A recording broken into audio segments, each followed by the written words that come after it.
short review of this book by Nassim Taleb, Antifragile. Right at the start, Nassim Taleb distinguishes between three types of thing. Fragile objects, like this teapot.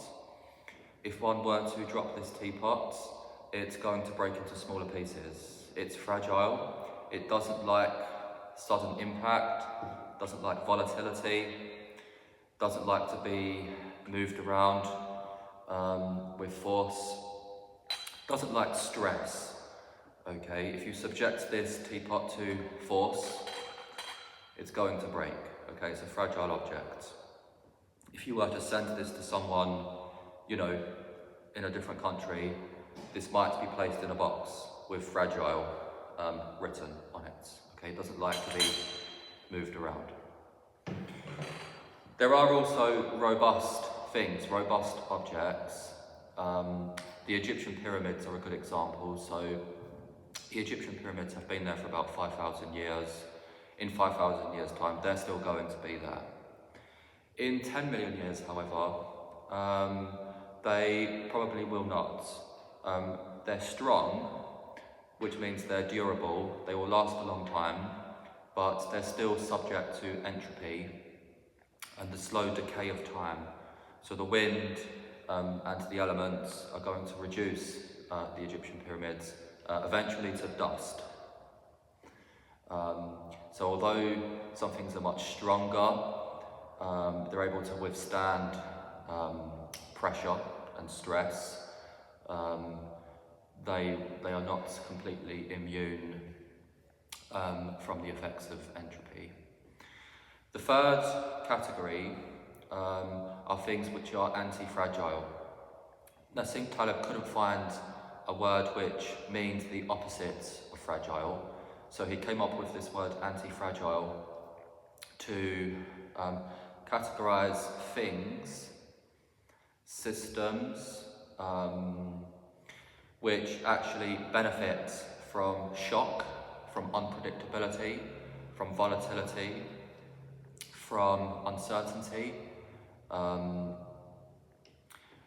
The best example of this is biological evolution. So biological evolution works because within species, individual members are fragile and are subject to natural selection. So the fittest members of any species are more likely to survive and reproduce. So the genes, their genes, get passed on to future generations.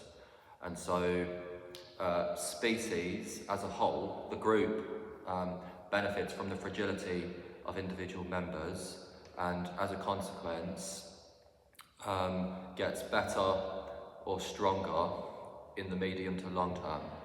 So if you take zebra, for example, because of the selection pressure, zebra have got quicker over time, because in order to survive, they need to escape from lions. So zebra are very fast animals. They're able to run away quickly because members of the species that survived in the past, the fastest, they've reproduced and passed those genes on. So all living things are in a state of evolution. In our case, our big advantage is our intelligence. In the past, our ancestors who were able to make stone tools, use problem solving, were quite inventive, were able to make the right decision in terms of where to go and where not to go. You can easily see how selection pressure over millions of years has resulted in our frontal lobe being approximately 4 times the size of a chimpanzee's. So in our particular case, we've grown more intelligent as a result of evolution over time. So we are an example of something in the universe that is anti-fragile. We're subjected to scrutiny, to criticism, to the feedback from reality, and as a result, over time, the species that we belong to, the collective, improves and gets better. So this is what the book is about. This is the overarching theme, is the three categories to which all things can be placed. The book is fantastic because it's useful for everyone really, because we can all think about our own lives and how we arrange our own affairs in terms of, are we fragile as people? Are we robust? Are we anti-fragile? You know, an example could be if there's a person who has just one source of income and is dependent on that source of income, they are potentially fragile because they could get a new boss, for example, who could, make their lives miserable. It's not unknown, and in fact, it's not uncommon for this to be the case.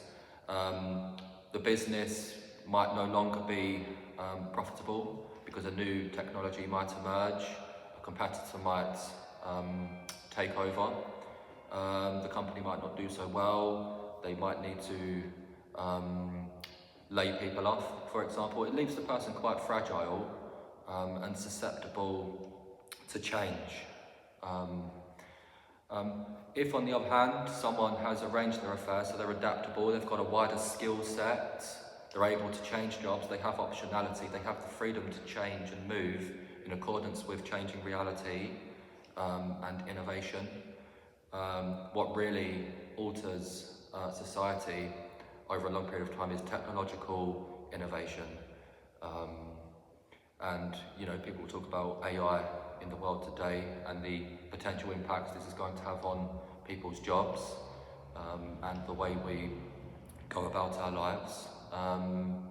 The book provides useful considerations about how we might try to benefit from technological change, try to limit the downside and maximise the upside, so we're not vulnerable to the unpredictability and the spontaneity of change in the world around us. The book would be useful for investors because it does force one to consider the fragility of what we're possibly investing in. So if an individual has put all of their eggs in one basket, if they've put all of their money in one tech stock, is that susceptible? Is that dangerous? Because if that technology becomes outdated, is the company constantly innovating? Is it trying to find new ways to improve its products?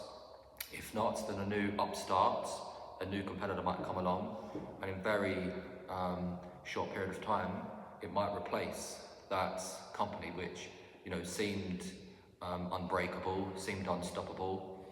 There's examples of mobile phone companies in the 90s that completely dominated the market, and nowadays they're pretty much non-existent. So technology is in a constant state of flux, and I think this book is useful to many people from different backgrounds and different ways of life to think about how they can ensure that they're always or they're trying to be on the positive side, where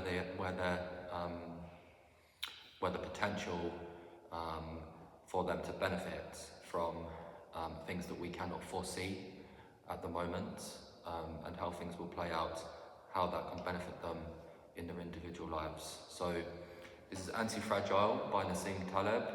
Do check out the book.